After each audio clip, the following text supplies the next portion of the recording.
This one goes out to the Artcasters. Ooh, Artcasters!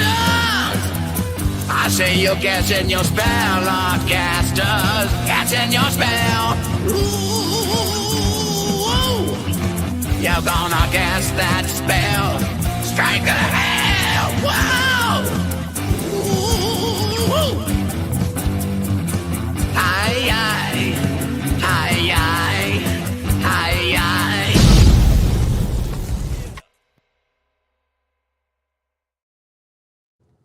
Greetings, everyone. Welcome to Artcasters number 460. We got a new guest on tonight, and I'm excited to talk. We talked a little bit before the show, and I'm excited to learn a little more about our guest, Anthony. But first, we'll do what we always do, go around the virtual room, introduce ourselves, tell everyone what we got going on.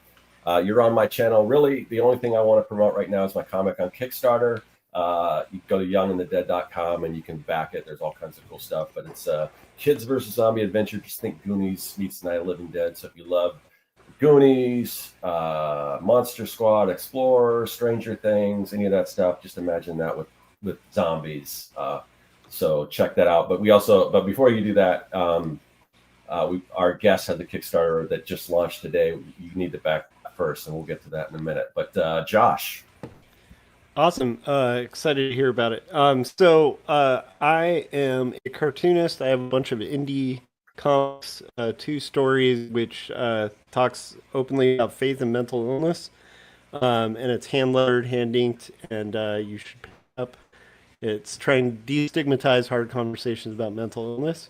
And then there's also Jacob's Apartment, which is a coming-of-age story about 2 polar opposite roommates that find themselves through life circumstances having dreams and reality interweave.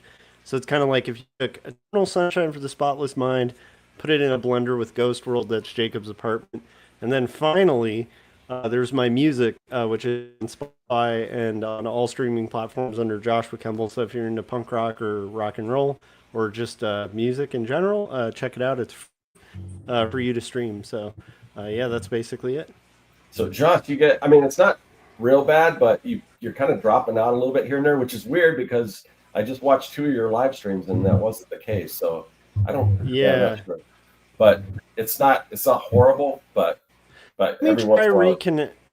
Let me try reconnecting. You guys go ahead, Okay. and I'll be right back. All right. So our guest, Anthony Carranza, you have a comic through Gold Key. Some friends of ours at Gold Key. And we're going to have, I think we're going to have Lance from Gold Key on in another couple of weeks. But you just launched this Kickstarter for Sonic Saturn. Why don't you tell us a little bit about Sonic Saturn? Yeah. So I'm Anthony Carranza. I'm a writer and an illustrator.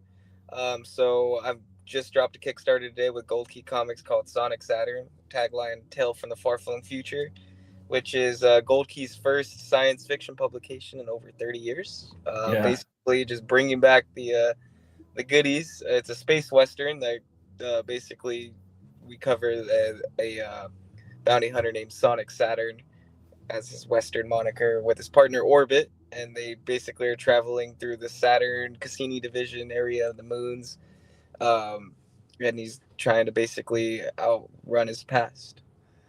Awesome. So I mean, you're a younger guy. What kind of drew you to that kind of retro style aesthetic, spaghetti westerns and stuff like that? You mentioned you're a fan. It's kind of a cross between the spaghetti western and Fallout's a little more modern, but you also and you mentioned the Jetsons and stuff like that. So what drew you to that? So like growing up, like I always liked like old cartoons. I was huge on Jetsons, Scooby Doo. I like Hanna-Barbera in general. Alex Toth, it was a big influence for me. Like and. Fallout, obviously one of my favorite video games growing up, and being around baseball in general. Baseball's an old sport, so therefore if you like baseball you like old things basically. And so when I got into making comics, I've always liked like Fantastic Four, X-Men, like I liked like a lot of westerns because I grew up in Arizona, so mostly cowboy stuff. And so it was kind of a blend. This project in general is just a blend of what I like. So that's awesome. Yeah, and And just to let everyone know, so the whole series is done, right? So the Kickstarter is just basically to get it published and everything. So I mean, I've talked to Lance, and I think when we have Lance on in a couple of weeks, he's going to talk about a little bit about kind of some of those publishing woes and why it's a good idea to always have your stuff done before you even launch a Kickstarter. But that's a good thing, that if you back this project, you're going to get. It's not going to take a super long time because it's already done. You've got it done, and like, for being a fairly young guy, you said this is like what, your fourth comic book series? Yeah, so I originally was a co-founder of a company called Shape Comics, which is on Instagram as well, where we publish Shape Man, Omega, Surge, a lot of superheroes, and like in a very retro, like halftone style. Yeah. With my buddy Braden, and we both kind of were into just that old like Marvel aesthetic in general. And so I've been pumping out comics for the past like 3 years. So yeah. Yeah, it's funny. I mean, talking before the show, I mean, just it's so much. You mentioned growing up in Arizona, living in Surprise, where I live, and now you're out in Long Beach, where Josh was basically from, or I mean, that's where you went to college and everything. Where did you grow up again, Josh? I grew up in the Antelope Valley, but I lived in Long Beach for like over a decade. Yeah. Okay. Yeah. So a lot of connections there, and then of course the Gold Key guys are out here. You connected with them, obviously. They saw, and you could totally see it if definitely check out the campaign. But the aesthetic totally fits Gold Key. Like you said, it's their first space themed comic, and since the old days, the original Gold Key, since it was relaunched. And that's the cool thing that I love about Gold Key, is they're really doing a great job of tapping into what made them what they were in the first place. And that was, they've got the funny animal comics with what Jay Stevens doing. They've got the horror with the Boris Karloff stuff. And now you're bringing the space epic, because there's so much of that from the original Gold Key. So, and it just fits. I mean, I'm excited. I've already backed the project. I'm excited to get the book and check it out and everything. So you guys definitely should too. Yeah, in general, I mean, like, I made the comic book to be sort of like a love letter to like the Silver Age of like science fiction comics, and like, I mean, there's a ton of homages to like Star Trek, Magnus the Robot Fighter. Just even like outside of that, there's a lot of Fantastic Four homage. It's just in general, like the best way to describe the comic book is just putting everything that I like into like this weird Mod Podge blender. Yeah. Did you reach out to Gold Key, or did they discover you, or No? So I reached out to them. I've originally had talked to them like pleasantries and stuff, because I appreciate what they were doing in general, like as far as like their vision and the way they were conducting their business with Boris. And it had come to the point where I was in school to join the fire department, and I was very busy, so running a comic book company on the side was really cumbersome, and just like in general, the projects were really like, I was busy. And so I was like, but I really wanted to create this project, so I had this project ready to go, written and everything, and I pitched I had a literal slideshow for the Gold Key guys of why we could do this and why it'll work, and yeah, so I guess they liked it. So there you go. Everyone's wanting to know how to break into comics, and that's the first thing is finding a publisher. If you want to be published by another publisher, and I mean, you obviously previously went the self publishing route and everything too, so you're familiar with that. But if you're looking to hook up with the publisher, have them publish your stuff, finding somebody that kind of fits what you do. I mean, find the right publisher, and I think you found the perfect one in Gold Key for sure. I mean, just in general, if anybody on here wants to break into comic books and stuff like that, there's two big things to understand. Is just with anything else, you get what you put out, you get what you put in. The work you put in, it pays off. If you conduct yourself in a professional way and you carry yourself in a manner of like, this is me, this is my authentic self, and I feel like this fits your vision, it works out 9 times out of 10. That's it. Yeah, I mean, I really think nowadays the best way to do it is exactly the way you're doing it. No matter what your end goal is, like some people, they want to be they want to have like a named publisher behind them and everything. Some people just, like myself, more just self-publish all the way. But no matter what what the end goal is, just start because it's so easy to self-publish now. You can start off just print on demand and everything like that, and because it's so much easier if you already have something, have a book or something that you could show like an editor, because it's not like the old days where you could even go to like a convention and stand in line to meet an editor or something like that. I mean, I think those days are pretty much gone. So it's a little bit of a different thing. I know, like, I think Gold Key still has open submissions, but I mean, they don't publish a lot right now. So you have to be pretty specific as to what they're going for. Yours fit perfectly into there. So you must have recognized that right away. And obviously it worked out because, I mean, this book is just perfect for Gold Key. The big thing for me was kind of like when I read Boris Karloff, and I was like, wow, like this was really cool. And then I saw Figgy Furthermore, and I was like, well, I could, like, I feel like I could fit in here. Yeah, I could feel like I'm old, and so that was kind of the big thing is just like I wanted to make a retro science fiction comic with you guys. Yeah, we almost did a Western. Well, it's like a space Western. So yes. I mean, yeah. So I mean, so you had mentioned that you were kind of going to school. So you're a firefighter, which is, I find really interesting, because people that have day jobs outside of art that do comics. I mean, there's a few. There's a few that just, it seems like it's just like the perfect fit, because, and I don't know. I mean, this is just my understanding of kind of firefighter life, is that you work probably how many, like, what do you work, like 24 hours in a row, and then you take some off? Yeah, and so 24 to 48. But if you are at a station, it sounds like your situation's a little different. But if you're there, unless there's a call or whatever you're doing around, I'm guessing the station, there's probably some downtime, which is just perfect for an artist to work on stuff. So I had mentioned that I've known people in the past who work security, like overnight security, where there's not a whole lot going on. So while they're kind of monitoring things, they can work on books and stuff. So I mean, there's some of these kind of like day jobs that seem like they work perfectly. And when you said you're a firefighter, I'm like, oh, I can see how that works. Yeah, for sure. Is that kind of how it is? Do you get a lot of work done when you're not on calls and things like that? Or? Yeah. So I mean, like in general, like on my days off is when I get the most work done. Yeah. It's hard, but just in general, like I mean, it's not even work when you're in comics, So it's like when you're out in the field, or like when you're on the job, you're just drawing a little bit here and there.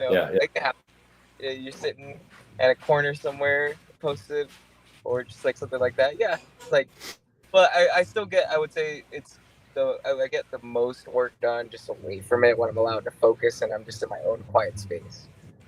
Yeah. Right. Yeah, understandable.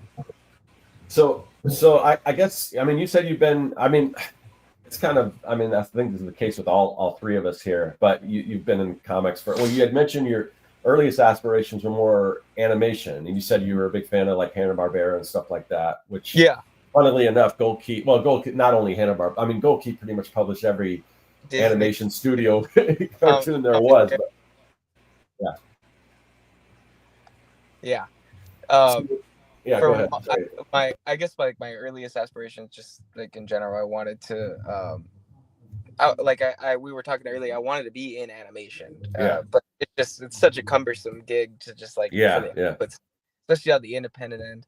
So that's how I got into comics, is I wanted to tell my stories, and Yeah. And it's a perfect way. So you've done, you said a total of like 4, I don't know if they're all series or whatever, but you've got some previous work. So like, what was the first thing that you published? And like, this is a 2-part question. The other part is going to be kind of, do you kind of stick with one particular genre? Do you like to bounce around with different genres? Or, I mean, right now you're doing a space spaghetti Western type thing. What kind of stuff are you into, and what have you kind of done in the past? So my first publication was a Western, just straight up. Okay. It was it's called The Calico Kid, and it was like a rip on like it was the that took the name from the Golden Age comic of Ghost Rider. Yeah, And yeah, it's kind of like a Zorro meets like the Lone Ranger kind of character. right. And it was a little one shot. It was only 14 pages. And then before that, though, I had like a little web comic that it wasn't very good. I was still learning how to draw, and I was learning how to tell stories. And that's the thing in general, just like Yeah, I've always stayed in the same genres because I like to play it safe, and I like to work with in my strengths. But it was a space western called The Astounding Tales of the Arizona Space Ranger. oh, Long cool, name. cool. That's amazing. And it was just so it's funny for that. So it's centered around this character named Red Rogers, who was just like an Arizona Ranger in like this like alternative historic timeline where instead of gold we discovered uranium, and so we entered like this atomic age in the Oh, wild. cool. And there was like robots and aliens. So then I kind of like got into more like just making comic books in general, just mock covers, getting better at drawing, especially like in the retro stuff. That's an art form and a discipline in itself, is learning to make that style. And then from there, after Calico Kid, I did Shape Man with Braden Boyd. And then after Shape Man, then I did a Sonic Saturn comic original one that was kind of like it was like a space adaptation of Thunder by Frank Frazetta. Okay. And then after that, we were originally going to do another Sonic Saturn, which was like an expansion on that, but then it just didn't work out. I was too busy. So then I took Sonic Saturn to Gold Key, and so like it's a mix of like all the comic books that I've done in the past. So like there's a Calico Kid mini comic in there where he's like basically is like a TV personality in this world, kind of like a Lone Ranger type deal. Red Rogers is a character. He's a ranger in this world. And there's another character. There's a couple characters from that old comic book that have been kind of adapted into the Sonic Saturn thing.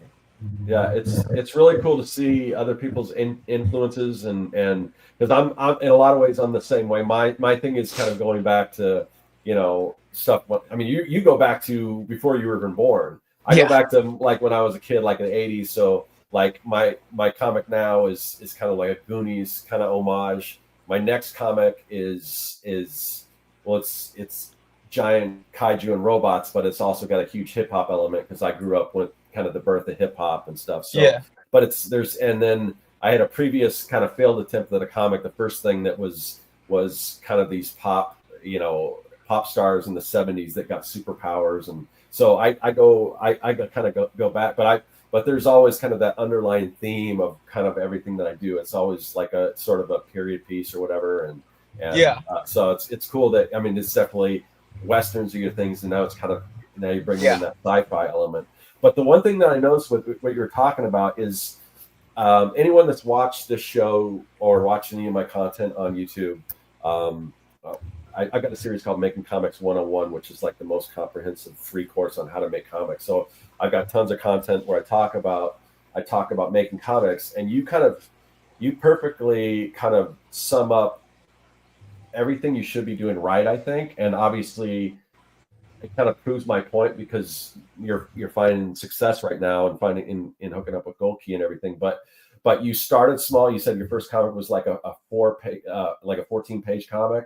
Yeah. And then you kind of build from there, because my first number one bit of advice is always start small. And you didn't wait. And the thing, and even I remember making this mistake. That's why that first comic I mentioned never got far enough, because I kept wanting it to be perfect. I kept redoing things, and so I never had anything done. But the second bit of advice: don't wait till you're fully formed and everything's perfect. Just put stuff out, because this book will be what it is, and your next book will be that much better and that much better. Yeah. So go ahead. That's through failure. That's like in general, like any like. I remember I had this guy named Jeff Peters. He's a comic book artist in this area. He told me one time, nobody's going to look at the panel the same way you're going to look at every little piece. They're going to read the letters and move on.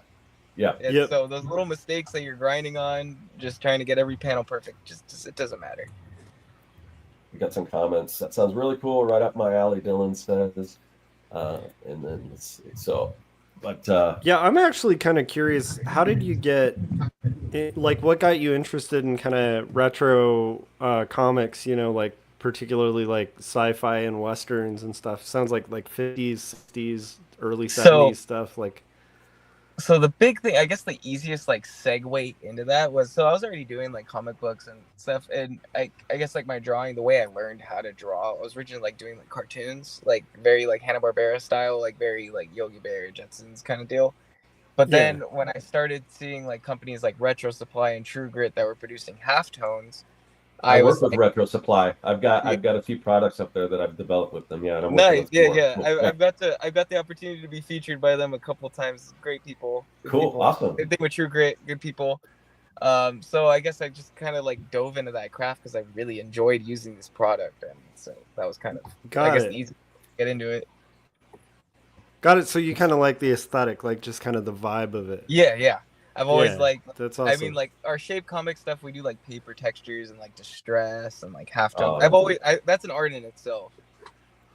Yeah. yeah, I'm gonna have to go Yeah. through. I'm gonna have to go through some Retro Supplies emails and see if I can find some of your stuff on there. Because yeah, your stuff is definitely it totally reminds me of that. And True Grit, I've got some of their products too. But yeah, I work with Dustin over at Retro Supply, and yeah, hopefully pretty soon we'll have the amazing comic book world builder over there for Procreate and also for Clip Studio Paint. So do you work? So do you work? I assume you work digitally if you're using Yeah, yeah. Retro Supply stuff. So Cool. I Yeah. work in Procreate. Yeah, Okay. Cool. Yeah. Yeah. Awesome. Yeah. that's the only program I learned how to use, and I kind of just stuck with it. Yeah, I know. I mean, we know a lot of people.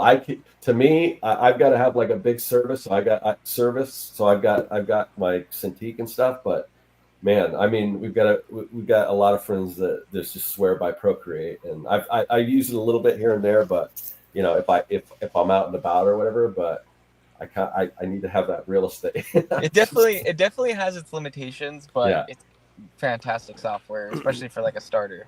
Yeah, just one thing. Yeah, just the one thing that I'm finding just doing this project, this Procreate project for Retro Supply is that I'm limited with the number of layers because these things have tons because it's like templates and it's all kinds of like tools for art.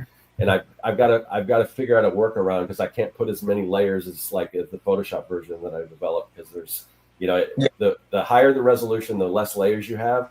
So I've got to figure out a way to break it up. So I'm finding some challenges with it, but yeah, I mean it is, and it's kind of opened up so many doors for so many people as far as I mean if you and that's not so bad because I mean originally I think you could only draw on like the iPad Pro, which is about $1,000, but I think now you can use almost any iPad, any modern iPad, so it's pretty entry level, and Procreate is like super cheap, especially for what you're getting. So yeah, I mean it's really opened a lot of doors for digital artists and stuff. So. Yeah, I always call my iPad my $1,000 sketchbook. Yeah. My $1,000 sketchbook with unlimited paper. Yeah. That's great. So this has been like a journey of like the last few years for you, or because it sounds like I guess COVID was probably like the easiest, like it was like the biggest like blessing for me because I just was able to like stay inside and focus on my craft. Like that's awesome. So that's just awesome. kind of built up. Looks like we got somebody in the chat here, Anthony. Yo, that's my buddy Michael. Hey Michael, how's it going? Dad. Oh, really? Cool. Awesome. He did a variant cover for this project. Awesome. Oh, yeah, sweet. Let's talk about some of that. So Rafael Navarro has a variant cover. Looks super awesome.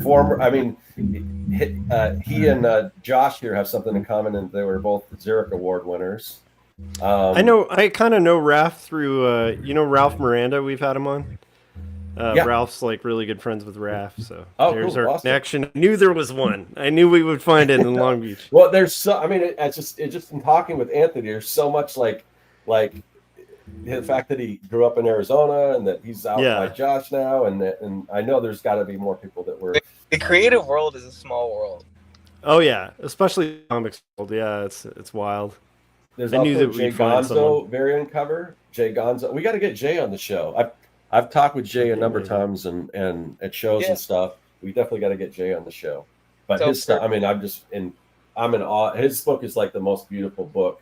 I think one of the most beautiful books I got on my bookshelf. Just the colors and stuff that he uses. He's so talented, just in general. Yeah. Just as a creative in general, he's just amazing. Yeah. Just so for context for the viewers, the variant covers we have is a Hispanic Heritage Collection. So Sonic Saturn. Oh, you paused there. Are you still there, Oh, no. Anthony? Hold on. I think Let's we see if lost him. he froze a little bit. Let's see if he pops back in. Hopefully, yeah, I know he's. See, now I'm curious. Now I'm curious if he knows Raph. He probably knows Javi when he gets back. Oh, he probably does. Let's see. Yeah, I didn't. Yeah. Yeah, Javi. Yeah. Well, hopefully, because he's in the car, so hopefully he's got a good battery life. That's true. That's true. We'll see if he pops back in. Yeah, I mean, but yeah, I'm just kind of amazed with all the connections there are, in talk with Anthony. So, well, hopefully we get him back on. I've got his number. Let me text him and see. Cool. While you're working on that chat, how are you guys doing? Ant the Man Word Up Primo is what McVapid said. I like McVapid as a username quite a lot. That's a good username. How are you guys doing today? we got a lost connection of our guests tonight, but he's in the chats. Scott, he said my hotspot battery is dying. Okay. Just realized if I drop, but I don't know what that means. I guess if I drop. So Scott, how's the? He probably won't get the message then if I text him. Yeah, that's true. Okay. Well, Scott, how's your Kickstarter going?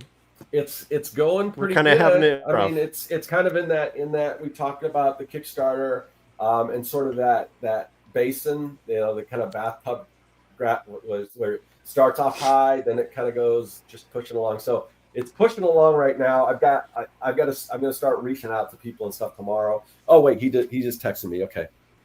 Okay, we got Carranaza. Oh, no, he's not. No, he's not.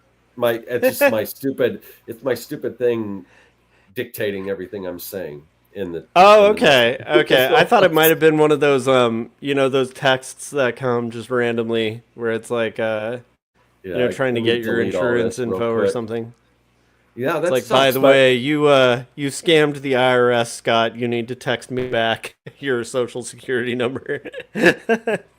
How's the so are you fully funded at this point? Oh yeah, I fully funded. Well, I hit my, so I set a pretty modest goal and I hit that within 7 hours, which is awesome. But honestly, I really need it to be bigger. I think my biggest Kickstarter was, I think it was 35 or 3,800, and I needed to be around there. I feel like it was like the last one, right? No, the first one was my biggest, I think. Last one was close. Last one was close. And it should hit that. I think I'm trending better than I have been doing. So it's hard to tell because right now I'm kind of that dip right now. But that way I can do like the print on, the offset printing and get a really quality book and everything. That first goal was basically just so I could do print on demand books and get them so people would get a book. But I want it to be higher than that. So let me see if I can. Yeah. Share. Well, Scott's. I want to share the. Yeah, Scott. I'm going to see if I can bring up the Kickstarter share. on screen. That'd not be my cool. Kickstarter, but they're Anthony's. They're a guest, and we may not. If you guys are tuning in and you came in for Anthony Carranza, his hotspot dropped out, and so he was kind of talking to us from his car. And unfortunately, we've lost Anthony. The wilds of Long Beach. It's a wild city, I'm telling you. So Scott's going to work on pulling up the Kickstarter. I would say I'm just going to fill some time. Oh, here we go. Okay. We got Sonic Saturn. I absolutely love the art on this. It's just super fun. How do I go full screen? How do I go full screen? You just kind of pop this here. Boom. Okay. All right. There you go. All right. So they're doing pretty good. They've got obviously a higher goal than what I but this is the first day and they're at 4,400 out of a $10,000 goal. I don't think I can play this with the sound. So, but definitely go check out it's a real small intro, but it looks super cool. And like I said, if you're a fan, I backed it at this $50 hardcover level, and I was kind of debating between that and the single issues, which look good too. We'll see where we're at the end of the campaign. I may have to get the whole thing with the hardcover and single issues because the single You issues gotta look love nice. you gotta love the character design. Just having a dude with a giant Saturn as a head. Oh I yeah, think yeah, that's yeah. just excellent. I mean the Yeah. graphic design and everything. I don't know how Yeah. much of yeah. If we had Anthony on, I'd ask him how much of the graphic design. That might be Arnold, who's from the art director from Yeah. Gold Key, but Arnold has really good taste. He's yeah, the guy, yeah. for anybody watching, we had him on. He's the guy who also redesigned the Gold Key logo, but kind of kept the original Oh yeah, elements. no, it's totally. I mean, he didn't have to do much, but what he did, I mean, it looks great. But we'll kind of Dylan scroll said through. I got an email saying that Scott backed Sonic Saturn. Oh, cool. So yeah, if you follow somebody on Kickstarter, anytime they back something, it usually lets you know that I they've didn't know also that. backed. Yeah, yeah. If That's if why I've been getting those weird links, Scott. No, I'm just kidding. That would be funny. It's like people are unless you're like, spam, but yeah, that's pretty. It's pretty cool. Kickstarter does pretty well. So yeah, classic gold key aesthetics. You can kind of see that. Um, yeah, and I mean, like he said, I mean, you could definitely see the Hanna Barbera, and you can see that Conan. Oh, he said Alex Toth was a big influence. You can kind of see that in yeah, there. But yeah, I mean, this just looks great. This would look awesome in newsprint. I don't think it is, but yeah. Hopefully they go you know. matte with interiors. That's my hope. As like And the with great color thing like is, like that, he you want to go said, matte. it's kind of like all the variant covers and things are all Hispanic artists. So it looks like pretty much most of the team, I think, is kind Yeah, of Hispanic. So that's that's super great. cool. And you can see Yeah, and here's I feel some of like that the needs a lot of representation in comics. So it's nice to see the yeah. So here growing we kind of go, Hispanic. Hispanic Uh, Heritage Collection, and then this is nice. this is limited edition poster. But then here we go, and there's the Rafael Navarro There's cover. Raph. That looks Yeah. really Oh, look at cool. that cover. That covers that's awesome. Yeah. Mario Vergara. That's a cool logo. This totally looks like something you would see in the classic Yeah, classic that's Gold Key. great. And then Michael Michael, Loya. that's cool Nice. too. Very I cool. like it Love the too because teeth. it looks like a twist between, vintage stuff and like it really has a lot of indie flavor to it as well, Oh which I yeah, really yeah, like. yeah. Um, It's just and there's Jay Gonzo's. That's yeah, really that's cool. great. Yeah, That's we'll have to see if we lovely. can get Jay on the show. Sweet. And then special guest Aiden Milo, I love it. Romeo Bronson. So, Yeah, but yeah, I've always thought that's that kind of vintage retro vibe is such a fun pool to kind of swim in, as an artist and a creative. Because I think a lot of people don't realize, but it's like just by working in that, playing in that style, it really gets you sharp as an artist on like really minimizing color and making like flat color like really work, right? yeah, And I just admire that a lot. Like I think that's a noble thing, and I think if anybody's out there kind of wanting to get better at coloring, do vintage style coloring first. Where you're yeah. just And doing all flats. if It's the best way to learn how to color.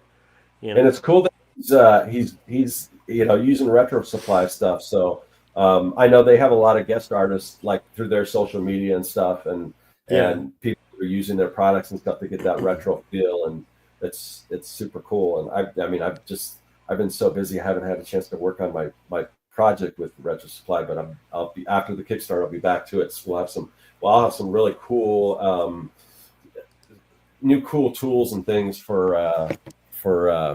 I'll switch it back over to me here, Josh. I just got to find my OBS. It's hiding in That's here okay. somewhere.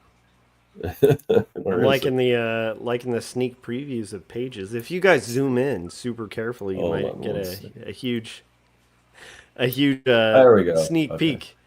So, let's just shoot the breeze for like 30 minutes because we Yeah, got time to I kill. definitely, as much as we can, we tie it into the Gold Key thing because there. And like I said, Lance, CEO of Gold Key, he'll be on, I think, next couple weeks, and he was going to come on today, but he's out traveling and stuff. And he said, "Oh, you have a trader on." I said, "Yeah," and I'm glad we did. As little time as we got to spend with Anthony, I mean, I want to talk to him more. To have him back. Yeah, I want to get to know him a little better. Yeah, he seems like a good dude, and it's interesting because knowing that he knows Raph, like, I bet there's common connections there. He probably definitely knows Javi. I have to be new Jim because there's that whole kind of Latin comics group, which I mean now that's Javier started the Museum of Latin American Art, the comic expo there.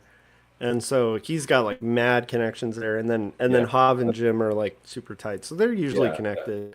Yeah, it's funny how everybody knows everybody though, which is a good thing to know if you're a young cartoonist. Is it's a lot of who you know, or just make connection, find your tribe. Be nice. And just don't be a jerk, because if you get the reputation of being a jerk, like there's 2 steps between cartoonists, you know what I mean, and between cartoonists and editors too. So it's like it's an industry where you want to tread nicely, like be kind to people. That's just, I think that's any industry, but in comics in particular, like be cool. I heard a story about a cartoonist I will not name. So when I went to do the panel at WonderCon, afterwards I got the full dished out story of a cartoonist who basically defrauded CAPS, like the organization CAPS, which is a cartoonist society.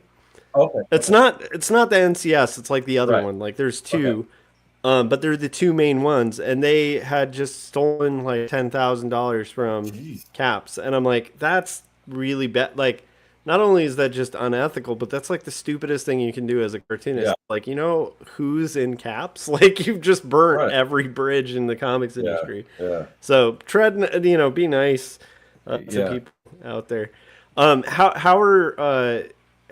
are you working on right now? So you're focusing primarily on the Kickstarter. Have you been able to? I'll tell you, if watching my live streams, you may have heard me mention this, but one of the things I'm doing right now is I'm George Lucasing the book. No, I'm actually just going back and I'm making some adding Jabba, like floating around. I'm not adding any new pages or anything like that. All I'm doing is certain things. Because the guy who hung himself with a cord, it suddenly disappears. It's like, no, the original, he hung himself. Show that. We got to put walkie-talkies, take out the guns, put in the walkie-talkies. No, it's because I've been working on it so long. Like it's mostly some of the facial expressions and the way I used to draw eyes is different than the way I draw eyes now. So just going back and tweaking some of that just to make it consistent. So I've been doing that while I'm. There's stuff I don't know if I can really mention it that's outside of the Kickstarter. That's cool things are happening, but we may wrap up a little early because I want to mention some cool stuff going on. But awesome. But as far as the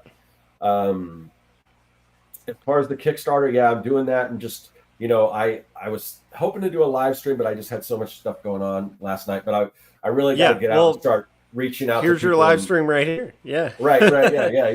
Yeah. So but I do want to because one of the things. Well, one of the things we're doing is cross promoting with Gold Key. I sent out a newsletter. I sent out an email to my newsletter today announcing the launch of Sonic Saturn. They're going to launch. They're going to do their own newsletter talking about my project. So and that's exciting. Always if you're running a Kickstarter, that's something that if you have, connect with other people on Kickstarter that are running Kickstarters and see if you can cross promote what you're doing, especially when it's somebody like that, Gold Key's just natural fit. They are good friends of mine and finding your tribe's important. So. Like your stuff would fit on a shelf together. You know what I mean? Like, so it's like you're aesthetically coming from a similar place. Like reviewing design.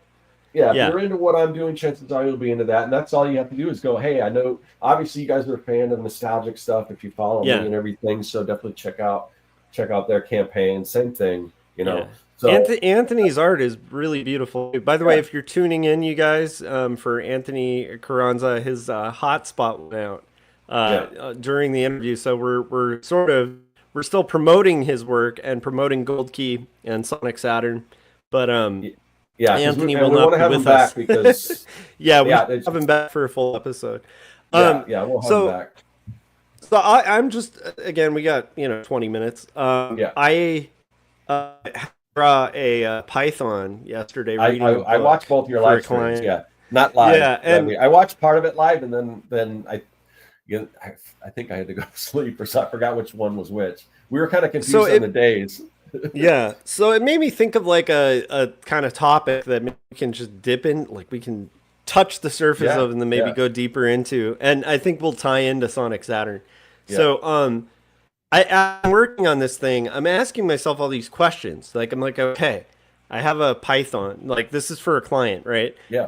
It's they're no starch press. They're wonderful. I do a lot of vintage robot illustrations for them for like book covers and stuff. So I'm thinking, okay, Python. He's studying. Where's he studying?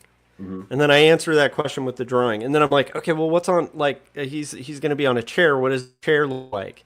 And then I'm like, well, it's got to be like a chair with like Victorian filigree and stuff because he's a gentleman. And then of course he needs glasses because he's reading.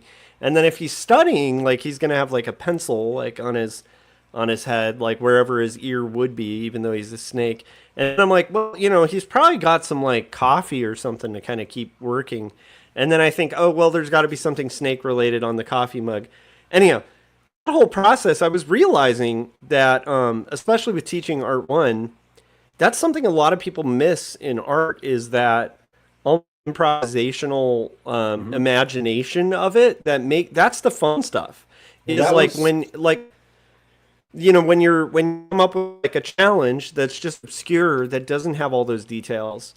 Like for instance, like draw a snake reading, or in the case of Anthony's comic, right? Like I want to have a vintage character named Sonic Saturn. Well, where's he from, right? Yeah. What does his spaceship look like? If he's an astronaut, right? Like what does his universe look like? Okay, then what?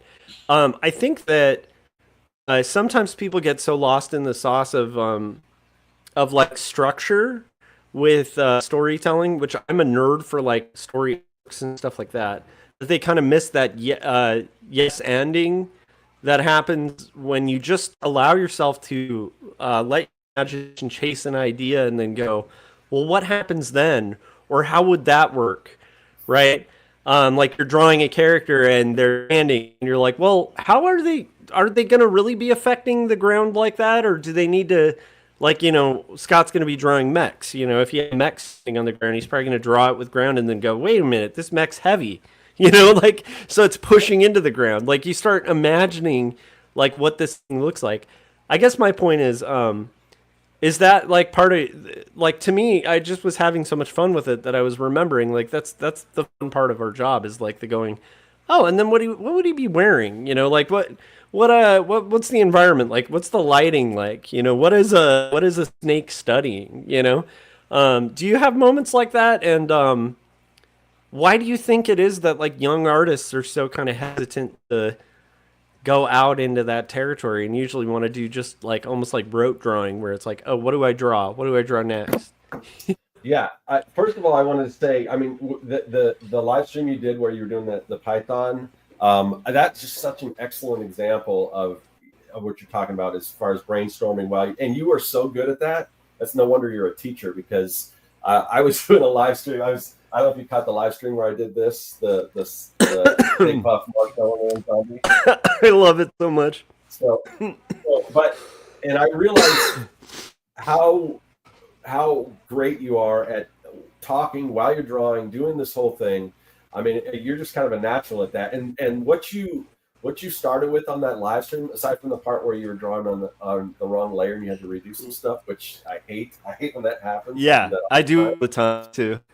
But I mean, that whole process of you showing that all, that was just super cool. And I mean, it just, to see that come together like that live was really awesome. I mean, and it didn't even take that long, and for that No, sketch to come yeah, together.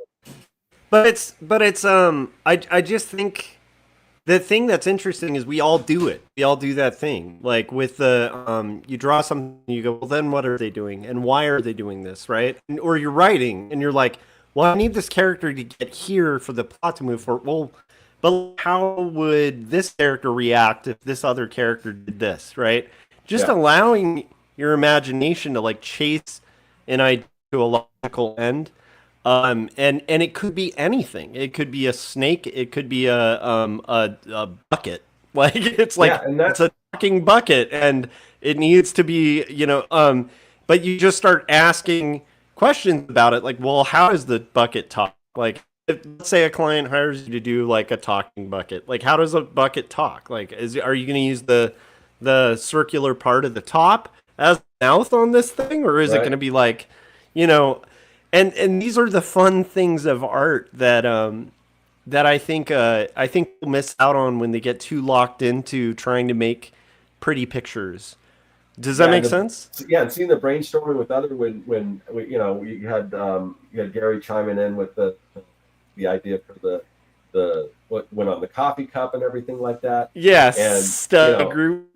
That's And so it's good. great because even like you mentioned in the bucket, like, oh, this is the top of the thing. Is that a mouth? Or to me, when I start thinking of it, I'm thinking, oh, the little handle that comes down that looks just like a smile. So maybe that moves up and down. So I mean, that's the kind of thing when you're brainstorming with other people, different ideas get thrown out and like, oh, I like that. So yeah, I mean I'm gonna try to up my game. I need to, I'm a little rusty with the drawing live stream, so I've got a lot of sketch cards and stuff to do. So I think what I'll do with those is just, hey, what kind of zombies do you want me to do a sketch card of, and we'll do it. Yeah, we'll just kind of take some inspiration and do it live. So yeah, I've got some stuff. I think you're great at it, and I don't think I'm bad at it, but you're just you're just amazing at it. So I think the part that, and I don't think I'm amazing at it because I know guys who are like way better at it. But one thing I started learning, Corey's really good at this too. I've noticed because he's an instructor, right? And like, but I realized like I think it was the first time I taught like a digital art class where you're in front of the classroom and you're doing stuff, and then I had to remember everything I do. I need to vocalize what I am doing, why I am doing it, what I am thinking. Right? Because that helps people learn, like just seeing the thinking process or what questions you're asking yourself while you're working. Yeah. So I would just like, that's the only piece of advice I'd give if you're, not that you're asking for it, but it's just vocalize what's going on as it's going on in your head. So like when you're doing, what you tend to do when you're drawing like a zombie, you're like, well, maybe his arm will be here. I think that kind of thing is very useful for, again, artists, like young artists, man, they really struggle. I was realizing I used to struggle with that too, just kind of allowing yourself to enjoy that creative part of drawing or creating. And I bet, like when I look at like Sonic Saturn, I guarantee that must have been out of that kind of process where it's like drawing space guys and then trying to think of character designs and then being like, what if he just had Saturn as like his head, and then drawing that and being like, whoa, that looks good, Yeah, it's kind of like just such a simple. Hold on, I am getting text from Anthony, so hold on. I'll just kind of update everyone what's going on. So he is able to text at least. So he said, "Hey Scott, my hotspot's dead. Give me a second to charge it." Oh, he's charged. I don't know. But anyway, so he said, sorry for the inconvenience. I said, no worries. We're talking your stuff up, or talking your project up live right now. We'll have you back on soon. And he says, sounds good. I want to.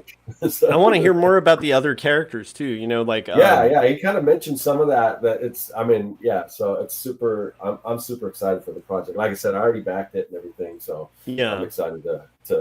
I'm stoked that your friend is rocking Gold Key, and I'm really impressed.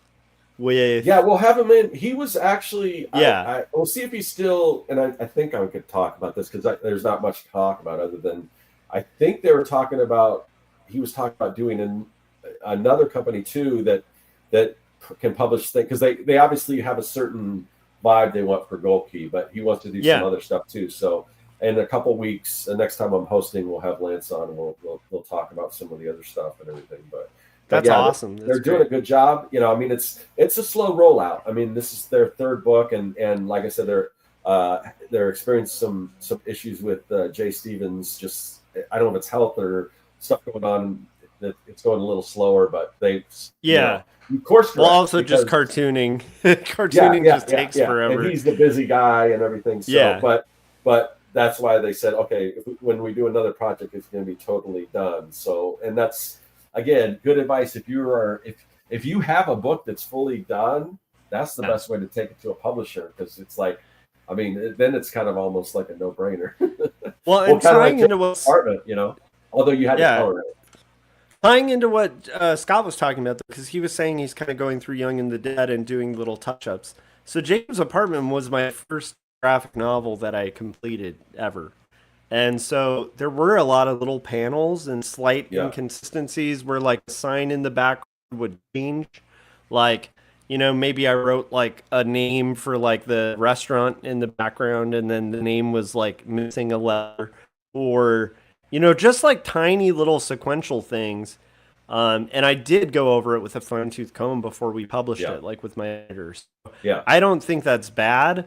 I just think that that's a slippery slope. So you got to kind of check yourself on it too, because you could end up in that cycle of eternal revision. Luckily, you have a deadline. So that and it's moving fine. It's not going to delay anything. I've already got the first issue done, and I'm moving on the second issue. But when I say I'm George Lucasing, I mean I'm kind of making a joke about that. I mean, Star Wars was complete and out in the movie theaters, and then he went back. To me, Young and the Dead's not complete until this trade's complete. You know, the overall idea was that I have a full story, and really the only reason for the single issues are just so I could have a benchmark along the way. So it wasn't too like overwhelming. So I don't. And the beauty of this too, it's another reason people should be backing Young and the Dead, because you might have the original issues, and you're not going to be seeing the full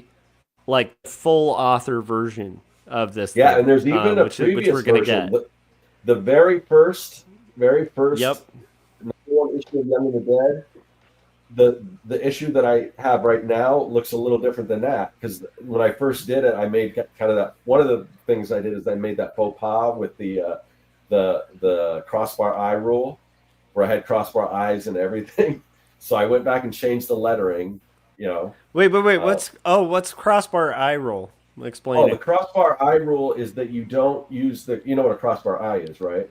Yes. It's an eye with the bars on top. The only way you use that is when you're saying I or a personal pronoun having to do with I. You don't put that in the middle of the of a word, like or any other word. Like I'm looking at a page right now. It says it's time.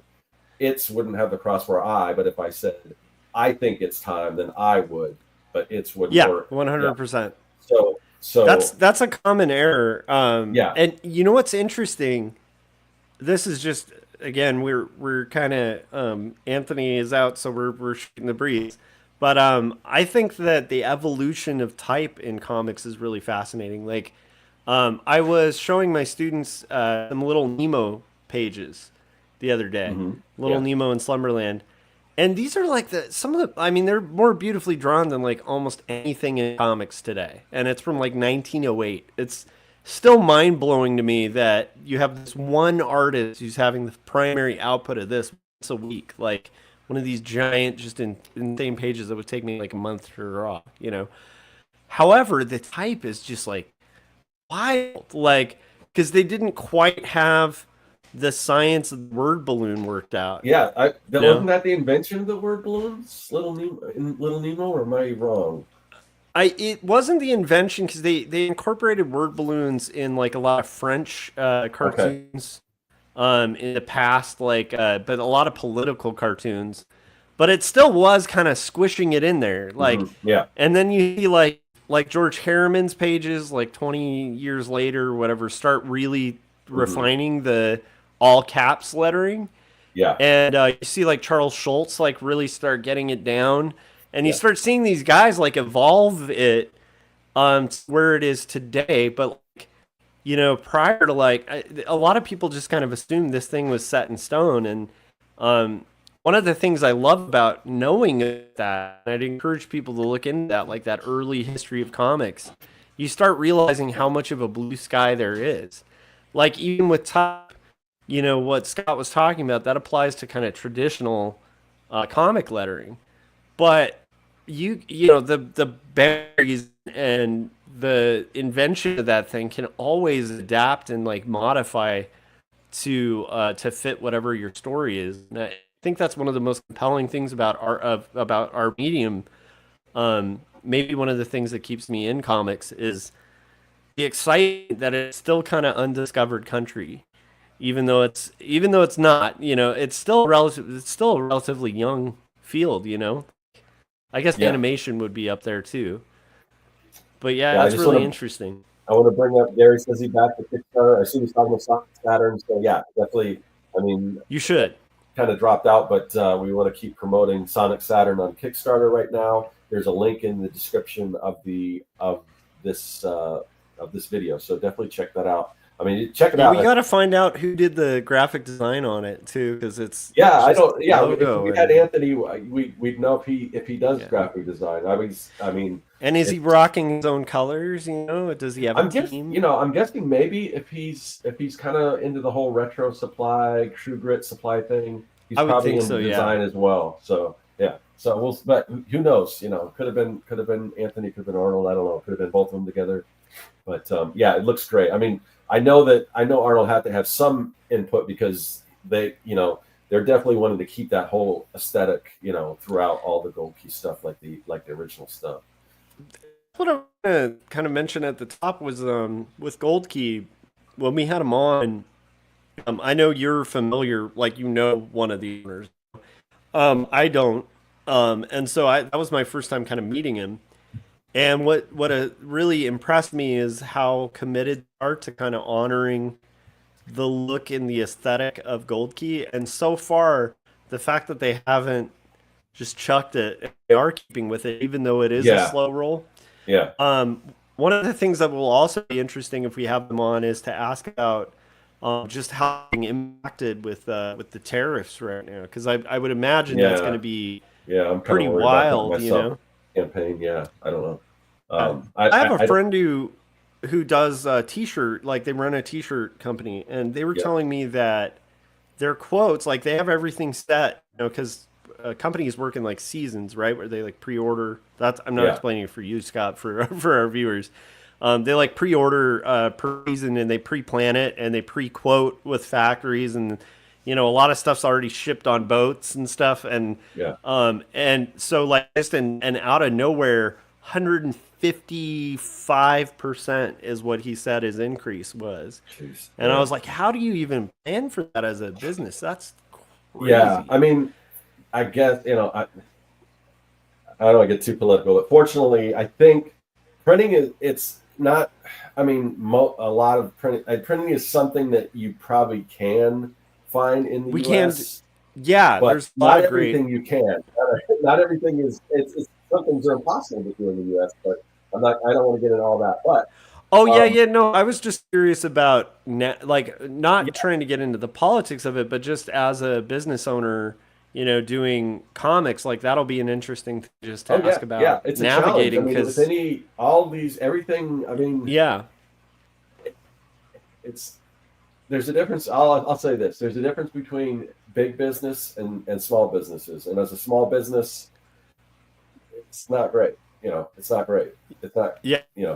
So, but I have to talk. It's God willing, I'll get to the goal I want to hit, where we can do offset printing and everything, which I don't think is gonna be a problem. But I'm going to talk to the Making Comics guys. They have a recommend for a printer. I'm pretty sure they're in the U.S., but there's a lot of beautiful book printers in the U.S. and stuff. But so I actually think it's like for indies, it might be okay. I think it's when you're starting to I think Gold Key has a bigger distribution, right? So like when you're doing those large runs, doing that locally could be like just insane on what that's going to do for your overheads.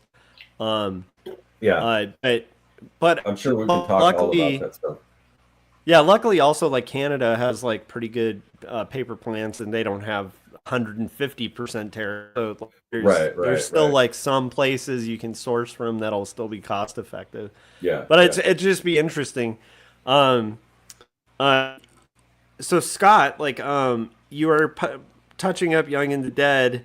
Are you in the back of your head starting to kind of brew the next Oh yeah, story? oh yeah. I'm constantly when I'm not, if I'm doing something where I can't be in front of my drawing, I don't have, other stuff to work on. My Yeah, head is constantly thinking of stuff, and I mean, and to the point where I'm like now I'm trying to figure out. I've been watching a lot of like. Do you watch? I mean, Corey. If Corey's still in the he's the one that kind of first introduced me to that. But I've been watching a lot of the Ink Pulp show. You watch Oh, any of okay. that? Oh, Yeah, I didn't know it was a video. I listened they to have the video too. They have a podcast. YouTube channel too, but Okay. it's a podcast. But they and then they have a live show where they draw and talk and stuff. And I'm looking at what they're doing, and I'm looking at and I'm looking back at what cartoonist kayfabe did. As far as I mean, they're really doing some amazing things as far as promoting their comics and indie comics. I mean, some of those guys they do stuff for the major publishers as well, but I think a lot. I think it's very all this stuff can be done for indies, especially cartoonist kayfabe was very indie, and the way those two guys, rest in peace, Ed Piskor, but him and Jen Yeah. Rugg, the way they marketed their stuff. I mean, so Yeah. I'm really, I my goal I think is I want to do because I just don't know what my channel is it's almost kind of like in a lot of ways it seems like it's dying, but I Yeah. think too many people that follow me before the comics people aren't getting what I'm doing with the retro stuff. So I think I'm going to create a separate channel for my retro stuff, and then maybe just go back to doing comics on my existing channel, but Well, trying that to would step work it up a too. notch. Yeah, it would work too because like you're gonna be creating a lot, like working on that new one too. So you'll have a lot of fresh content in that sense too, where it could be about like crafting from the get go and that kind of stuff.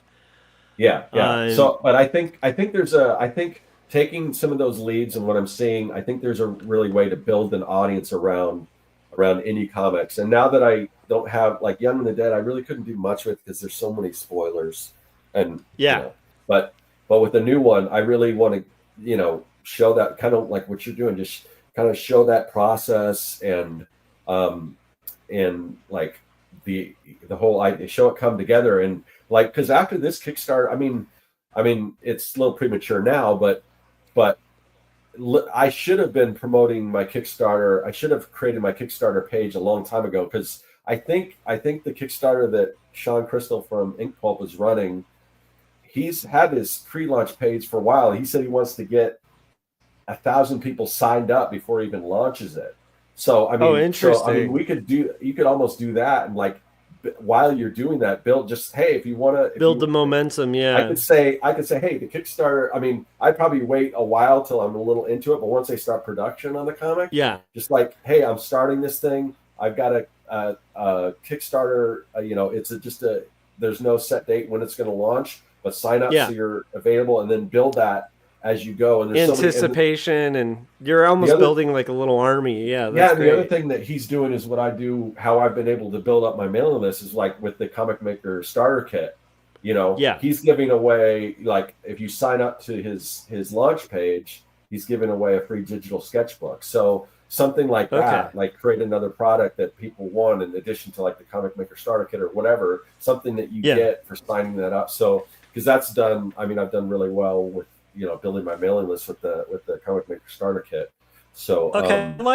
By the way, if you guys are tuning in, Anthony Carranza was unable to stay with us because his hotspot died. And part of that's my problem because he didn't know how long the show was. I should have mentioned that we usually go for about 90 minutes. Yeah, it's like sorry, you're out now. He's like, so we're gonna talk for what, like 30 minutes? I said, well, I said we don't usually like to go under an hour, but if you need to keep it to an hour, but yeah, I think he was with us for probably about he was probably planning on about 30 minutes.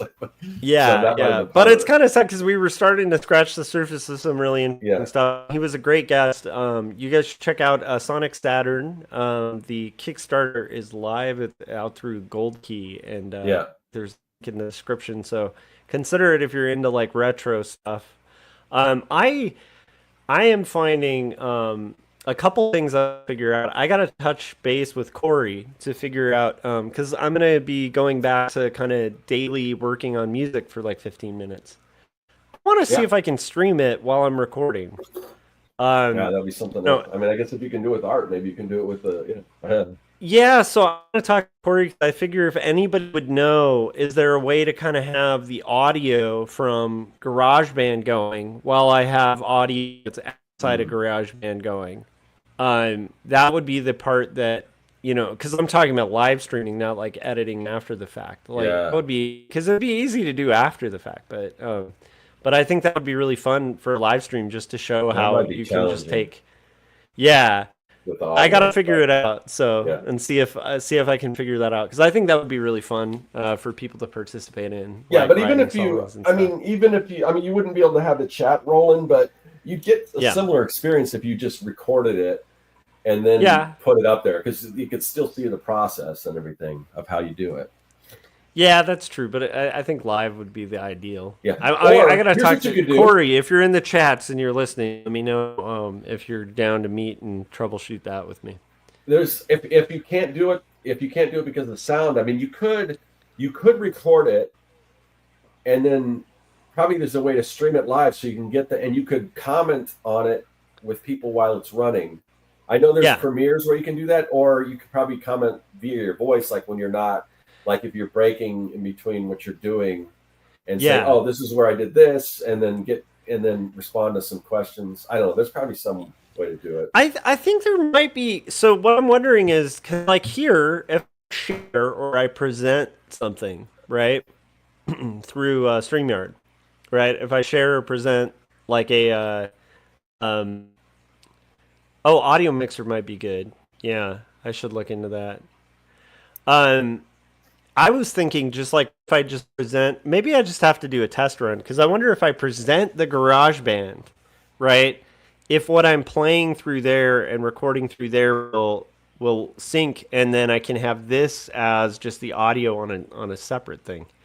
I don't know. It'll be interesting to see if I can get that set up, because I think that would be really fun, because it's a very like collaborative and like kind of interesting, like little haphazard process. So I think it'd be ideal for that. That was just me thinking out loud about stuff I'd like to do for live streaming and content. I would love to see you build your comic and stuff on your channel. I think this comic is going to be a lot more visually stunning or visually impressive than Young and the Dead. Yeah. It's going to definitely have a totally different aesthetic and everything. And and it seems less seems like less of a story where getting little snippets of what's going to happen would like ruin it. I don't think that would be the case with this one.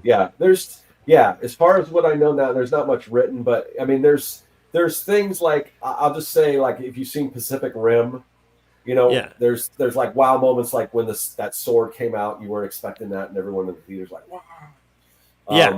There's stuff like that in it, like just things that the mechs do, that those things I'll probably keep a little under wraps, because they're just like epic things that happen, like but for the most part, it's it's giant robots battling kaiju and stuff like that. So and even that stuff would be really fun to watch somebody create. Because it's like, I mean, if you're like, I have to draw a mech with a giant sword coming out of its arm, right? That just instantly makes me want to watch this. And maybe I just show that, but so I got to figure out what to do it. And of course, I can't stretch myself too thin, but I still want to do my retro content and stuff. I mean, I still have so many ideas. I love doing that, and I think, and I think continuing on another channel just to see if that does the trick as far as separating the audience and getting the people that are really into it, having there not be any confusion there.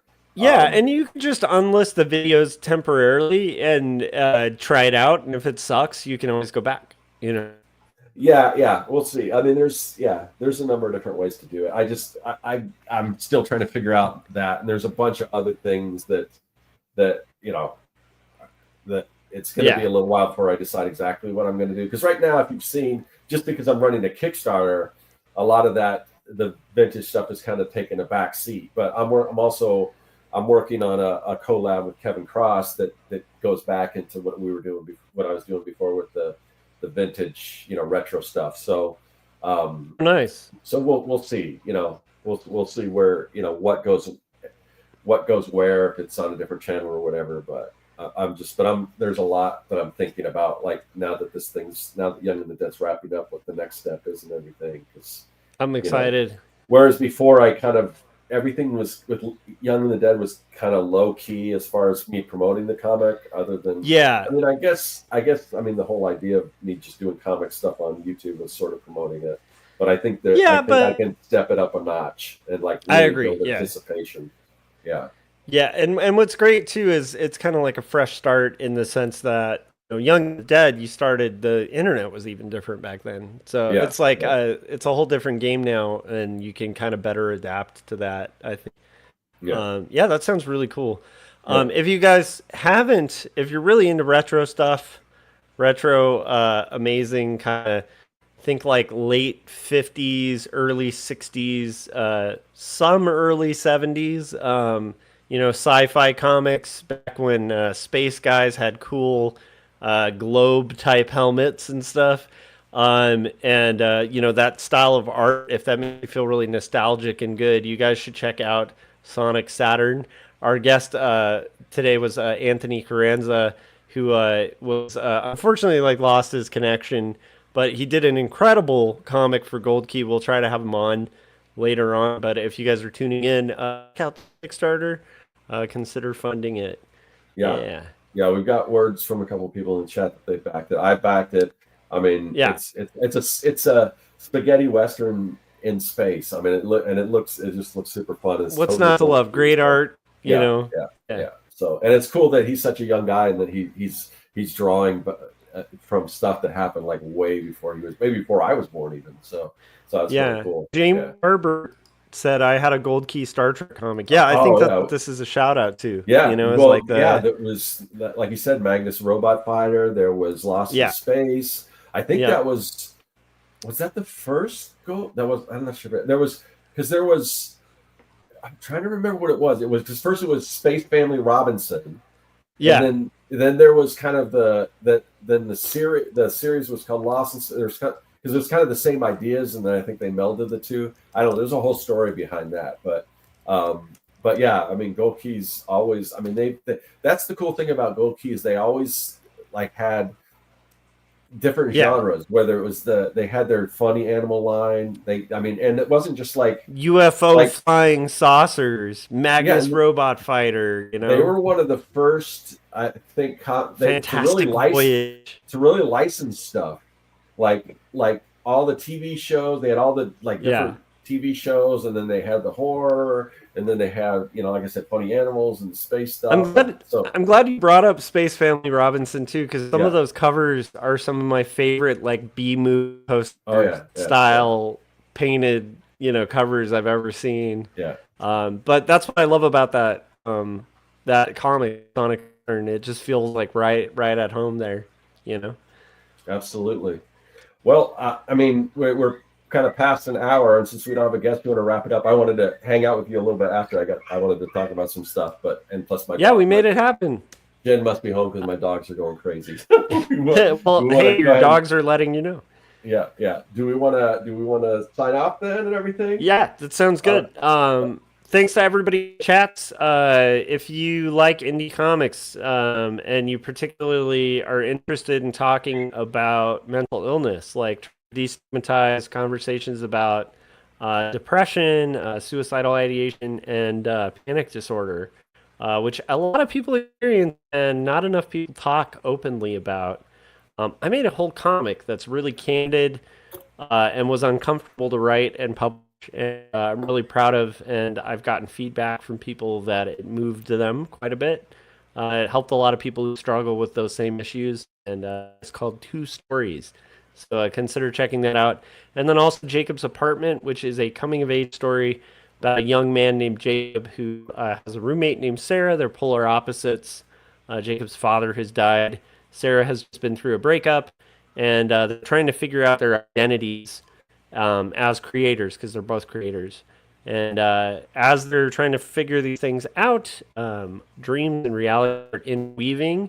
So it's kind of like if you took Eternal Sunshine for the Spotless Mind, put it in a blender with Ghost World.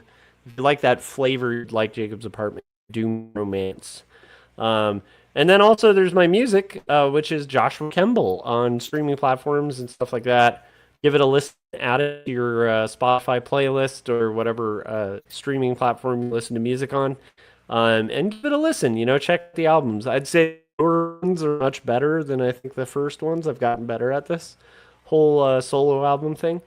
And then keep in touch. Keep you're following me on social media and all that stuff, because there will be a new No Saboteurs album, which is probably some of the best music I've written, and we might even be pressing vinyl, which I'm pretty excited about.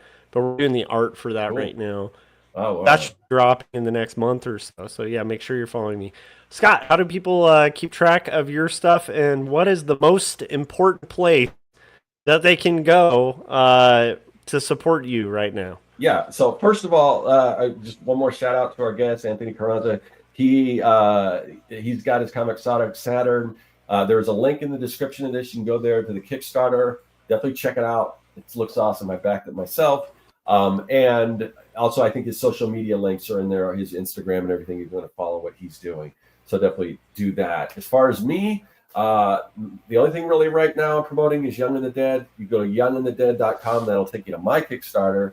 So why not back two awesome Kickstarters, back Sonic Saturn, and then go back Young and the Dead if you haven't already. Both. I'll say Sonic Saturn's an awesome book, and I'll say my book's an awesome book too. You should check it out. So back two awesome books.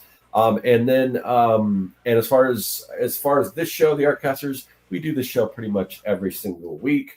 It rotates back and forth between Josh's channel and my own channel.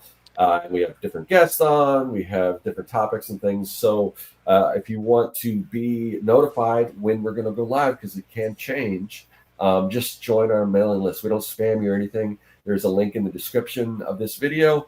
Click on that to join our mailing list, and you will be notified about 30 minutes before we go live. And that's all it's for. It's not for anything other than letting you guys know. So I also want to thank the chat. Thanks for all the awesome questions and everything. Thank you, guys. And yeah, that's going to do it for another episode. We'll see you next week on Josh's channel.